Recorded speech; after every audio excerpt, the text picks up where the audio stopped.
오늘도 새벽에 주의 전으로 나와서 함께 예배하는 우리 모두에게 하나님께서 크신 은혜와 사랑을 베풀어 주실 줄로 믿습니다. 이사야서에 담긴 하나님의 섭리와 사랑을 깨달아 가고 계시죠? 계속 이사야 말씀을 보고 있는데요. 모든 선지서의 주된 내용은 공의와 사랑의 하나님께서 자기 백성들을 향하여 심판과 구원을 베푸신다는 말씀입니다. 이사야 13장부터는 이스라엘 주변국들에 대한 심판의 메시지가 선포되고 있습니다. 바벨론과 아수르, 블레셋, 모압, 또 다메섹과 에브라임, 그리고 어제는 아프리카 지역에 있는 구스에 대한 심판을 경고한 바 있습니다. 오늘 본문 19장 말씀은 애굽을 향한 심판과 구원의 말씀입니다. 애굽은 이스라엘 역사상 가장 오랜 기간 이스라엘을 괴롭혔던 나라입니다. 물론 이사야 선지자가 활동하던 시기에는 이전만큼 애굽이 강성하진 않았지만 여전히 이스라엘은 애굽의 눈치를 보고 있었고 애굽도 호시탐탐 이스라엘을 노리고 있었습니다. 그런 애굽을 향한 심판의 말씀이 1절부터 15절까지 기록되어 있습니다. 1절에 보니 보라 여호와께서 빠른 구름을 타고 애굽에 임하시리니, 창조주이시고 전능하신 여호와께서 애굽이 미처 피할 수 없도록 신속하고 급작스럽게 심판을 행하실 것을 나타내는 장면입니다. 2절부터 4절까지를 보면 애굽 내에 동족 상잔의 비극이 있을 것을 예언합니다. 내란이 일어나고 학정으로 인해서 애굽 사회가 고통과 혼란에 빠질 것을 말씀합니다. 내란이 발발하면 애굽인들은 사리 판단할 능력을 잃고 그들의 신들을 찾아갈 것인데 그 우상들이 도움을 줄까요? 도움을 줄 리가 없죠. 헛된 우상들에게, 아무런 도움을 줄 수 없는 헛된 우상들에게 구할 뿐이죠. 그런데 이스라엘은 나라에 어려움이 있을 때마다 주변에 있는 강대국을 의지하려고 했어요. 특별히 애굽을 의지하려고 한 적도 많이 있습니다. 이스라엘은 자신들이 섬기는 하나님이 전능하신 분임에도 불구하고 어려움이 있을 때마다 하나님을 찾지 않고 주변에 있는 강대국들을 찾더라는 거예요. 그런데 그 강대국도 오늘 말씀에 보면 그들도 어려움이 생기면 도움을 구할 것이다. 그런데 누구에게 도움을 구한다고요? 헛된 우상들에게, 마술사들, 요술사들에게 가서 구할 거라는 거예요. 그 정도로 연약한 인간을, 연약한 나라를 왜 의지하는가? 그들을 의지하는 이스라엘이 어리석다는 것을 말해주는 대목이죠. 여러분은 어떠십니까? 어려움이 올 때 여러분은 누구를 찾고 의지하시나요? 헛된 우상이 아니라, 또 다른 존재에게 의지할 수밖에 없는 연약한 인간이 아니라 전능하신 하나님을 찾고 의지하시기를 바랍니다. 하나님의 백성이 하나님 아닌 다른 것들을 의지하는 것이 얼마나 허무한 것인지를 오늘 말씀이 가르쳐주고 있는 것입니다. 오직 하나님만이 우리가 믿고 의지할 수 있는 유일한 분임을 믿습니다. 하나님은 하나님을 의지하는 자를 결코 실족하거나 낙담하지 않게 붙들어 주시는 전능하시고 신실하신 분임을 꼭 믿으시기를 바랍니다. 5절에서 10절까지를 보면 나일강이 다 말라버리게 될 것이라는 예언이 나옵니다. 나일강은 애굽의 경제적 번영의 가장 결정적인 요소입니다. 나일강은 애굽인들에게 어업은 말할 것도 없거니와 농업용수의 원천이고 기타 다른 모든 산업에 큰 영향력을 가지고 있었습니다. 그런데 그 물이 말라버리면 어떻게 될까요? 경제적으로 큰 재앙이 그 나라에 임하는 것입니다. 나일강이 말라버리게 될 것이다 라는 예언은 이집트 문명이 몰락할 것이고 경제 대공황이 올 것이라는 의미를 가지고 있습니다. 11절부터 15절에 보면 애굽의 지도자들이 어리석고 무능하고 타락해서 국가가 와해될 것을 말씀합니다. 사실 애굽인의 지혜가 엄청나잖아요. 지금도 이집트에 가면 보고 관광객들이 놀라는 것이 뭐가 있나요? 피라미드 있잖아요. 스핑크스. 이런 것들을 보면 와, 고대 애굽인들의 그 건축술, 그리고 기하학, 조각, 그림들, 그것들을 보면 오늘날의 사람들이 봐도 놀랄 정도로, 기이하게 여길 정도로 높은 수준에 올라 있는 지혜를 볼 수 있습니다. 그런데 이러한 애굽의 지혜는 여호와 하나님의 뜻을 헤아리지 못하는 지혜라는 것입니다. 그들은 애굽에 대하여 작정하신 여호와의 뜻에 대해서 그들은 알지 못할 뿐 아니라 그 재앙을 어떻게 하면 피할 수 있을지, 어떻게 하면 극복할 수 있을지 그들은 알지 못했습니다. 애굽이라는 세상의 지혜는 하나님의 심판에 직면한 백성들에게 아무런 도움을 주지 못하는 쓸모없는 것이 되어서 사람들은 술에 취한 자처럼 비틀거리고 어지럽고 혼란스러운 상태가 될 것이라 말씀합니다. 여러분은 어떤 지식을 소중히 여기며 살고 계십니까? 물론 성도는 세상적인 지혜도 갖추어야 합니다. 하지만 하나님의 지혜가 없는 자, 하나님으로부터 배우지 않는 자는 제 아무리 많은 지식을 소유한다 해도 그것은 결코 구원에 이르게 하지도 못하고 참되고 온전한 삶을 살게도 하지 못한다는 것을 우리가 기억해야 하겠습니다. 우리 모두는 세상 지혜를 가지되 무엇보다 하나님으로부터 배우는 자, 하나님을 경외하며 섬기는 자들이 되어서 참된 지혜를 가진 우리 보배로운 교우들이 되시기를 축복합니다. 15절까지는 애굽을 심판하는 예언이었는데 16절부터 보면 아주 이게 180도 내용이 전환되는 것을 우리가 볼 수 있습니다. 그날에라는 말이 6번이 사용이 되는데 이것은 먼 미래에 일어날 일을 가리키고 있는 것입니다. 종말론적인 사건으로 이해해야 이 말씀이 풀리는 것을 볼 수 있습니다. 16절부터의 말씀을 요약해서 말씀드리면 16절과 17절은 애굽에 대한 하나님의 심판으로 말미암아 애굽 사람들이 하나님과 유다를 두려워하게 될 것이라는 예언입니다. 그리고 18절부터 22절은 하나님의 심판을 받아 마침내는 애굽 사람들이 하나님만이 참된 신이구나 라는 것을 깨닫게 되어서 애굽 사람들이 회개하게 될 것이고 그들을 압박하는 자들로부터 구원하시는 하나님의 은혜로 인해서 애굽인들이 하나님을 예배하게 될 것이라는 것을 예언하고 있습니다. 끝으로 23절에서 25절까지 말씀은 애굽이 하나님께로 돌아오게 되면서 그동안 원수였던 애굽과 아수르가 서로 화해하고 그들이 더불어서 하나님을 경배하게 되고 이스라엘, 애굽, 아수르 이 세 나라가 평화를 누리면서 하나님의 축복으로 말미암아 세계 중에서 많은 복을 누리게 될 것이라는 것을 예언하고 있는 거예요. 여러분, 이 부분을 읽으면서 좀 이상하다라고 여기지 않으시나요? 분명히 13장부터 계속해서 이방 나라에 대한 심판이 계속 선포되고 있는데 갑자기 16절부터 25절까지 애굽이 회복될 것이고 애굽과 아수르가 하나님을 경외하게 될 것이고 예배하게 될 것이고 그들이 복을 받을 것이다 라고 얘기하는 거예요. 좀 당황스럽죠. 애굽이 하나님께 돌아온다고? 심지어 25절에는 내 백성 애굽이라고 불러주십니다. 내 백성 애굽이라고? 23절에는 애굽 사람과 아수르가 함께 하나님을 경배하고 복을 받을 것이라고? 읽는 우리도 조금 당황스러운데 이 대목을 읽는 이스라엘 백성들은 정말로 당혹스러웠을 거예요.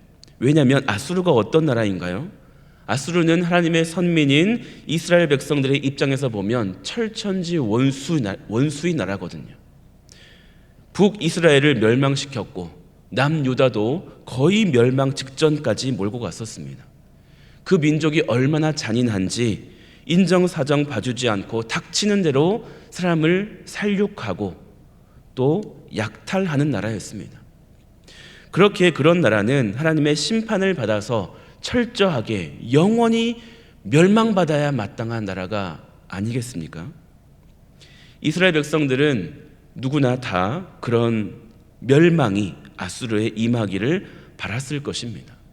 아수르 사람 가운데는 단 한 사람도 예외 없이 다 지옥에 떨어져 버리기를 이스라엘 사람들은 원했을 거예요. 그런데 하나님은 그런 아수르까지도 궁극적으로 하나님의 구원과 축복의 대상이 될 것이라고 말씀하고 있는 것입니다. 엊그저께가 광복절이었죠. 일제가 우리나라에 저질렀던 만행을 생각하면 지금도 치가 떨리고 그들을 용서하는 게 아직도 어려운 분들이 많이 있습니다.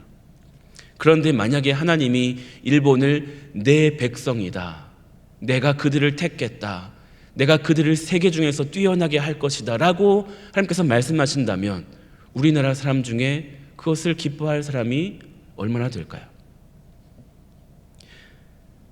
이스라엘 입장에서 애굽과 아수르는 하나님의 진노와 심판의 대상이 되어야 마땅합니다. 그런데 왜 하나님의 백성들을 괴롭혔던, 그렇게 힘들게 했던 그 나라를 왜 하나님은 구원해 주시고 용서해 주실까요?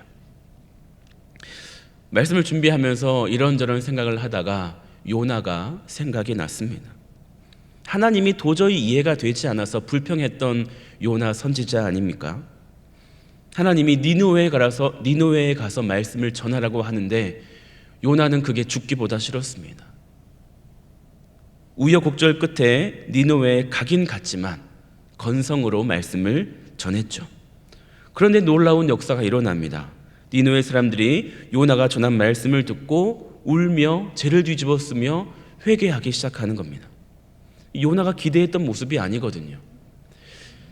내가 니느웨 사람들에게 전해도 그들은 절대 듣지 않을 거야.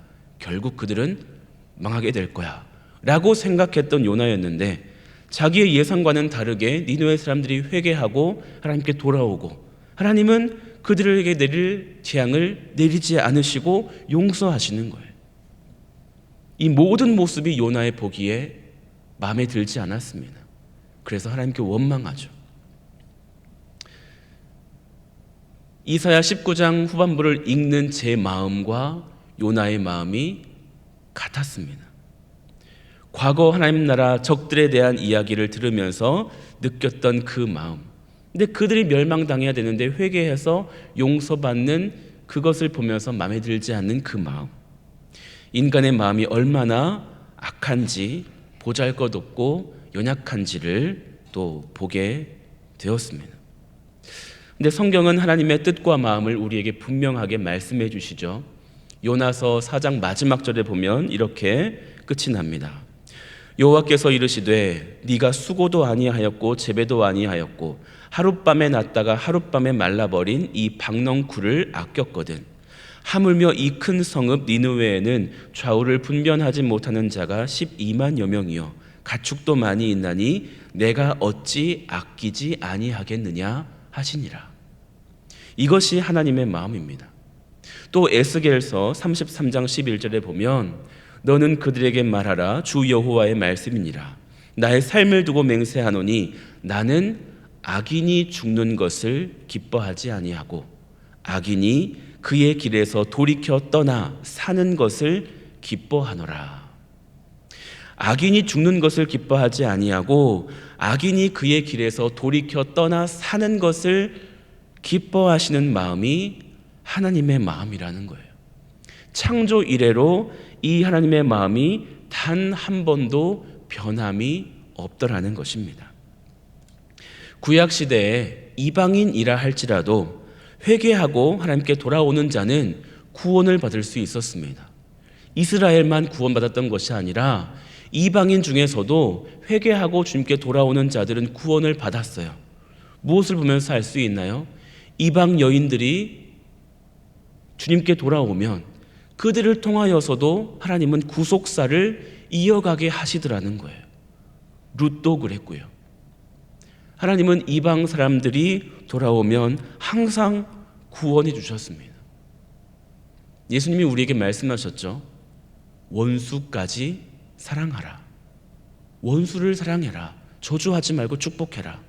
하나님은 우리에게 명령만 하신 것이 아니라 하나님이 먼저 그런 본을 보여주신 거예요. 자신을 거절하고 반역하고 하나님의 백성을 괴롭혔던 이방 민족이지만, 원수 같은 이들이지만 그들도 외면하지 않으시고 긍휼히 여기시고 은혜를 베푸시는 하나님의 마음을 우리가 말씀을 통해 볼 수 있습니다. 오늘 우리 주변을 한번 돌아보기를 원합니다. 오늘 애굽에 임했던 하나님의 긍휼히 여기시는 특별한 은혜가 필요한 이들이 있습니까?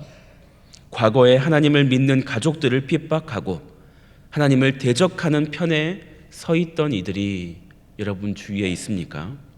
우리의 가족일 수도 있고 직장 동료일 수도 있습니다. 그리고 친한 친구일 수도 있겠죠. 우리가 그들을 볼 때 하나님의 시선으로 그들을 볼 수 있어야 하겠습니다. 인간적인 마음으로는 그들이 너무나 밉죠. 그들이 벌 받았으면 좋겠고, 하지만 하나님이 그들을 구원하시고자 하시면 막을 사람이 없습니다. 하나님이 그들을 사랑하시고 그도 내가 지었고 내가 택했고 내가 사용할 도구다라고 하시면 우리는 인정할 수밖에 없습니다. 우리 주변에 하나님을 완강하게 거부하던 자들이 주님을 알게 되기를 원합니다.